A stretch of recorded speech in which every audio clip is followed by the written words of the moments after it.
अगर मेरी शादी होगी तो मैं अपने ऑफिशियल चैनल से आप लोग को इन्फॉर्म करूंगी, क्योंकि आप लोग मेरे फैमिली हैं और मैं सबसे पहले अगर किसी को बताऊंगी तो आप लोग को बताऊंगी, क्योंकि आप लोग ने इस हालात में भी मेरा इतना साथ दिया जिसके लिए मैं आप लोग की शुक्रगुजार हूँ।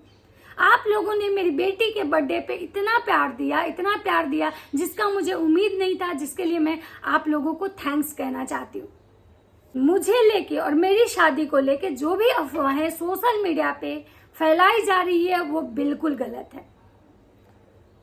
तो दोस्तों, आज आखिर आ ही गया जगत दीदी का क्लियर करने आई थी अपने लाइव के थ्रू कुछ चीजों को, जो कि उनको क्लियर करना बहुत ज्यादा जरूरी था, क्योंकि अगर वो शायद क्लियर नहीं करती तो उनके जो क्या बोले उनको जो बदनाम करने वाले लोग हैं या कुछ ऐसे लोग हैं जो अपने व्यूज के लिए, अपने फेम पाने के लिए ना किसी को भी गिराते हैं, किसी के बारे में भी झूठ सच अफवाह फैलाते हैं, कम्युनिटी लगाते हैं और वीडियो बनाते हैं, जो कि जिसका सच्चाई से दूर दूर तक कोई रिश्ता नाता नहीं होता है। वो कौन लोग हैं और जगत दीदी किसके लिए स्पेशली लाइव करने आई थी, किसको बताने, किसको डायरेक्ट इनडायरेक्ट वे में बोल रही थी, ये आप लोग को समझ में आ गया होगा। अगर नहीं आया होगा तो मैं बताऊंगी। तो चलिए मैं वीडियो को स्टार्ट करती हूँ और मैं बताती हूँ कि जगत दीदी का लाइव आना कितना ज्यादा जरूरी था। इन सारी चीजों से तब पे तब पर्दा हटाना कितना ज्यादा जरूरी था, क्योंकि भाई देखिए, जो इंसान अगर सही रहेगा वो तो बोलेगा ना, कब तक चुप रहेगा। अगर जगत दीदी सच में यहाँ पे गलत होती तो शायद वो अपना मुंह बंद करके रखती, जैसे कि अभी तक सुमित महल जी ने अपना मुंह बंद रखा है। अगर सुमित महल सही है तो सामने वाला पार्टी जो उनको ब्लेम कर रहा है कि वो ऐसे बोला वैसे बोला, मेरे से ऐसे बातें हुई वैसे बातें हुई, तो उनको क्लियर करना चाहिए था। अगर वो नहीं कर रहे हैं इट मीन्स कि कुछ न कुछ तो है। तो चलिए दोस्तों, फिलहाल जगत दीदी की बात करते हैं कि वो लाइव में आई और लाइव में उन्होंने किसको क्या बोला। तो चलिए वीडियो का स्टार्ट करते हैं। नमस्कार दोस्तों, कैसे हैं आप लोग? उम्मीद करिए बहुत अच्छे होंगे, स्वस्थ होंगे, मस्त होंगे और अपने काम में व्यस्त होंगे। मैं प्रिया शर्मा और मैं अभी के अपने इस ब्लॉग में आप लोग का स्वागत कर रही हूँ। दोस्तों, जैसा कि आप सबको पता है, कुछ दिनों से वाईटी पे फिर से कोहराम मचा हुआ है, तहलका मचा हुआ है। तो अभी वाईटी पे एक तहलका मचा हुआ है, बस कुछ नहीं, सिर्फ दो चीजें, या तो कम्युनिटी या तो फिर लाइव, या कम्युनिटी लाइव का जो झगड़ा है ना, उससे पूरा वाईटी परेशान हो चुका है, क्योंकि समझ में नहीं आ रहा ना किसको बोला जा रहा है। भाई किसके लिए कम्युनिटी है, किसके लिए ये मतलब लाइव है, क्योंकि कुछ क्लियर हो नहीं पा रहा है और बस कम्युनिटी लाइव। आपको पता है कि इस तहलका को हल्का जी ने और भी भारी कर दिया। मतलब मुझे एक चीज समझ में नहीं आता है कि वाईटी पे जितने भी ब्लॉगर हैं, जितने भी लोग ब्लॉगर हैं और सारे कंट्रोवर्शियल ब्लॉगर जो कंट्रोवर्सी को जन्म देने वाले हैं या जिनसे कंट्रोवर्सी होके गुजरता है, वो सब हल्का जी के द्वारे ही क्यों जाते हैं, या फिर यूं कहें कि उन सब में कहीं ना कहीं हल्का जी ही इन्वॉल्व क्यों होती हैं। भाई बहुत सारे रिएक्शन चैनल वाले हैं, पढ़े लिखे हैं, ऐसा नहीं है कि यहाँ कोई गंवार बैठा हुआ है, लेकिन सारे का सारा लास्ट में जब राज खुलता है उसमें हल्का जी एकदम से आती हैं। कोई उनको वाईटी की बुआ, सच में इतना चिंता, इतना किसी के पीछे पड़ना, किसी के लिए इतना ज्यादा मतलब झगड़ा करना, इतना किसी के लिए मतलब आगे बढ़ चढ़ के बातें करना, सच में कोई बुआ ही कर सकती है। या तो बुआ कर सकती है या तो मौसी कर सकती है, बाकी कोई नहीं कर सकता है। तो अब उनको बुआ कहा जाए या मौसी समझ में नहीं आता है। उनने जिस टाइप से चिघाड़ मार के अपनी लाइव में जो कुछ भी सामने वाली बंदी का नाम लिया, उसके बारे में बहुत सारी बातें बोली कि मैं जो बोल रही हूँ वो उनके बारे में ऐसे बोल रही हूँ वैसे बोल रही हूँ। मुझे एक चीज समझ में नहीं आता है कि भाई मैं कुछ जितने दिन से वीडियो देख रही हूँ इनका, वो जब भी मैं देखी, मैं वो उनको राज फैमिली के तरफ से ही ज्यादा देखी, या फिर यूं कहा जाए कि उनका तो मैंने आज तक कुछ देखा ही नहीं कि वो कब किसके साइड है, कब किसका गाना गाएंगी, कुछ पता नहीं चलता है। लेकिन खैर छोड़िए, उनसे क्या लेना देना है। मेन जो है जिसके बारे में बातें हुई वो बंदी कलाई नेहा आशीष तिवारी, और उन्होंने सब कुछ क्लियर कर दिया कि जो लोग भी वाईटी पे मेरा नाम ले लेके चीजों को जो हवा दे रहे हैं, जो पुरानी कंट्रोवर्सी को आग कंट्रोवर्सी फिर से मतलब कि क्या बोले उसको हवा देके फिर से ताजा करना चाह रहे हैं, प्लीज उनसे मेरा रिक्वेस्ट है कि इस चीज को बंद कर दिया जाए, ये नेगेटिविटी मत फैलाई जाए। और मेरी अगर शादी होती है तो मैं आप लोगों को सबसे पहले इन्फॉर्म किया जाएगा, मेरे ऑफिशियल चैनल से आपको ये चीजें बताई जाएगी। उसके बाद अगर कोई मुझसे रिलेटेड या मेरी शादी से रिलेटेड कोई बात अगर करता है या आपको बोलता है तो आप उसको सही मत समझिए।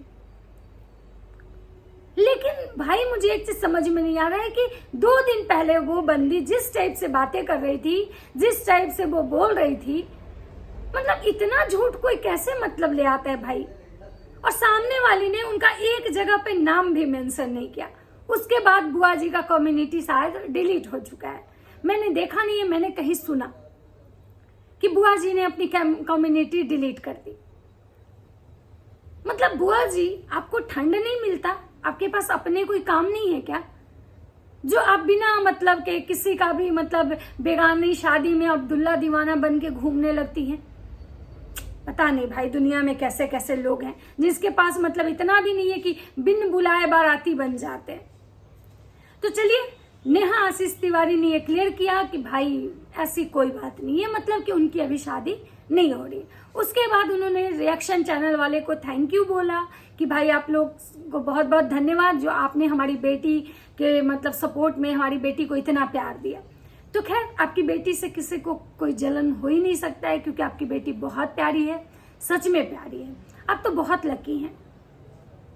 मैं ये आपके पास जीने का एक बहुत बड़ा सहारा है, किसी के पास तो वो भी नहीं होता है।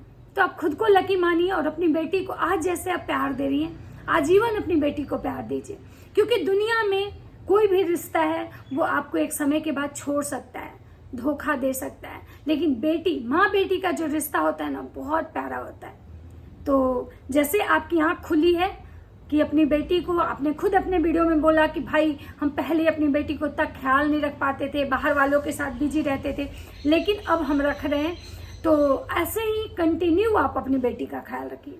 दूसरी बात कि आप अपने ससुर को नहीं बुलाए, अपनी देवरानी को भी नहीं बुलाए। क्यों नहीं बुलाए, रीजन है, इसके पीछे रीजन है, बताएंगे। फिर आप एक बार ऑडियंस को यहाँ पे गोल घुमा के चले गए। रीजन है तो रीजन को क्लियर कीजिए ना। आप रीजन को जब तक क्लियर नहीं करेंगे लोग तब तक सवाल उठाएंगे, तब तक लोग आपके बारे में बातें करेंगे। तो इसका मतलब है कि कहीं ना कहीं आप भी ये चीजें चाह रही हैं कि लोग हमारे बारे में कंट्रोवर्सी करते रहें, बातें करते रहें, बातें करें, हमको गालियां दें, लोग हमको इसी बहाने देखने आए, कंट्रोवर्सी मेरे नाम से होते रहे, मुझे व्यूज आते रहे। क्योंकि भाई अगर आप कारण है तो कारण बताइए ना, लोग आपसे कारण ही तो पूछ रहा है, आपको ये थोड़ी बोलने आया कि कारण है। ये तो सारा दुनिया का पता है कि कुछ तो कारण होगा, लेकिन कौन सा कारण है। कुछ दिन पहले तो आप मस्त गई थी अपने ससुराल, अपने सास ससुर से मिली, जब आपके बुरे समय थे तो आपके वही देवर देवरानी आपके सपोर्ट में आई, हमेशा आपके सपोर्ट में रही, आपके अगेंस्ट में कुछ भी नहीं बोली। आपकी सासू माँ आपसे इतना प्यार दिखाई, आपके ससुराल वाले इतना प्यार दिखाए, तो आखिर फिर ऐसा कौन सा कारण अचानक हो गया। और अगर अचानक ऐसा कुछ कारण हुआ तो भी वो भी बताइए, क्योंकि देखिए छोटा मोटा अगर आप कारण कुछ भी गिनवा देंगी तो एक अलग बात है। भाई की फैमिली है तो कारण तो सबसे बड़ा उन लोगों के साथ तो गलत आपकी थी, इससे बड़ा कारण तो नहीं था उनके पास कि आपको वो छोड़ सकती थी, आपके अगेंस्ट जा सकती थी, जितना बड़ा कारण आपने उनको दिया। लेकिन उस कारण के साथ, उस एलिगेशन के साथ भी आपके ससुराल वाले ने आपको अपनाया, तो फिर कौन सा ऐसा आखिर कारण हो गया जो कि आप अपने ससुराल वाले को नहीं बुलाएं। तो कहीं ना कहीं इस जगह पे आप बिल्कुल गलत हैं, इस जगह पे आप गलत हैं। और ये आप ऐसा क्यों की, लेकिन जो भी की वो सही नहीं की, क्योंकि भाई जो लोग, आप ही बोली कि जो लोग बुरे समय में साथ दे उसको कभी नहीं भूलना चाहिए, लेकिन आपने तो कुछ ही टाइम नहीं लगाया और सबसे पहले उन लोगों को ही भूल गई। आपको एक काउंसलर जो आपकी फ्रेंड बनी, जो अभी आपके इस मतलब स्ट्रगलिंग पीरियड में आपके साथ रही, वो औरत आपका काउंसलिंग की एज ए मतलब फ्रेंड बन के, डॉक्टर बन के, उसको आप इतनी प्रायोरिटी दे रही हैं। और आपके ससुराल वाले जो आपका एक स्तंभ, जिससे कि आपको समाज में एक मान सम्मान मिला कि ऐसे हालात में माँ बाप तो सबके साथ होते हैं, लेकिन सास ससुर किसी के साथ नहीं होते जब हालात खराब हो। लेकिन आपके सास ससुर आपके बुरे हालात में भी आपके साथ खड़े हुए, लेकिन उनके साथ आपने क्या किया? उनके साथ आपने तो फिर से गलत किया। आज फिर आपने घर वाले को छोड़ के बाहर वालों को चुना, जो कि कहीं ना कहीं गलत है। आज फिर एक बार आप ये दिखा दी कि आपके लिए बाहर वाले ज्यादा मैटर करते हैं, घर वाले नहीं मैटर करते। तो नेहा आशीष तिवारी जी, मैं आपसे यही कहना चाहूंगी कि आप लकी हैं कि आपको वैसे ससुराल वाले मिले। ससुराल वाले तो यहाँ इस हद तक ऐसा करते हैं कि अच्छी खासी बहू का भी, जो बहू बहुत संस्कारी होती है, जो बहू को वो बैंड बाजा बजवा के ले आते हैं, उसका इज्जत उतारने में और उसको घर से भगाने में उनको टाइम नहीं लगता है। लेकिन आपने अपने सास ससुर को इस उम्र में जो दिया, वो तो एक बहुत भयावह उनके लिए था, लेकिन फिर भी उन लोगों ने आपको अपनाया। लेकिन फिर आप उनको नहीं बुलाई, और आप क्या बोल रही हैं कि इसके पीछे कारण है, तो कारण बताइए ना। दूसरा कि नेहा आशीष तिवारी से बहुत लोगों ने ये सवाल किया कि भाई आप अपने पति का फोटो क्यों नहीं लगाई बैनर पे। तो उनका कहना है कि मैं जब फोटो लगाती हूँ तो भी लोग मुझे गालियां देते हैं, नहीं लगाती हूँ तो भी गालियां दे। ये बात तो बिल्कुल सही है, क्योंकि मैंने देखा है कि वो जब अपनी बेटी को नहीं प्यार कर रही थी, इस चीज का भी बहुत इशू था कि अपनी बेटी को नहीं प्यार कर रही थी, और आज जब वो अपनी बेटी को प्यार कर रही है तो भी लोगों को प्रॉब्लम है। तो भाई जगत भैया 2.5 साल 3 साल तक अपनी बीवी को छोड़ के जब इतना प्यार दिखा सकते हैं, तो भाई ये तो इनकी बेटी है, इन्होंने इसको जन्म दिया है, तो उससे इनका प्यार कैसे खत्म हो जाएगा? हो सकता है कि कभी कभी इंसान थोड़ा रूट से डाइवर्ट हो जाता है, लेकिन ऐसा थोड़ी होता है कि इस खून के रिश्ते खत्म होते हैं।